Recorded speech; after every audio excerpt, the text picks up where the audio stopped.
ಶ್ರೀ ಗುರು ಬಸವಲಿಂಗಾಯ ನಮಃ. ಎಲ್ಲರಿಗೂ ಭಕ್ತಿಪೂರ್ವಕವಾಗಿ ಶರಣು ಶರಣಾರ್ಥಿ. ಎನ್ನಿಂದ ಕಿರಿಯರಿಲ್ಲ, ಶಿವಭಕ್ತರಿಗಿಂತ ಹಿರಿಯರಿಲ್ಲ, ನಿಮ್ಮ ಪಾದ ಸಾಕ್ಷಿ ಎನ್ನ ಮನಸ್ಸು ಕೂಡಲ ಸಂಗಮ ದೇವ ಎನಗಿದೆ ದಿವ್ಯ.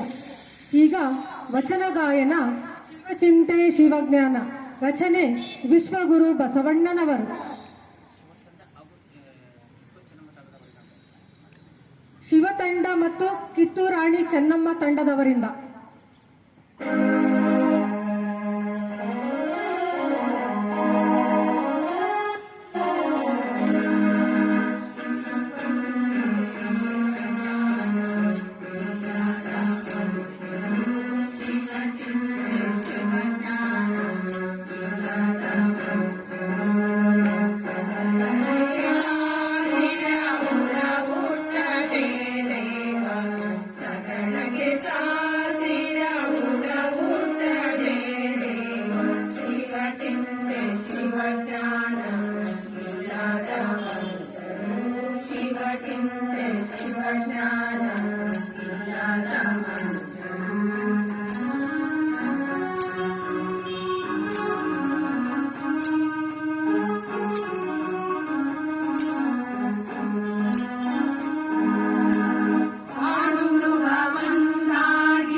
ಈಗ ವಚನ ಗಾಯ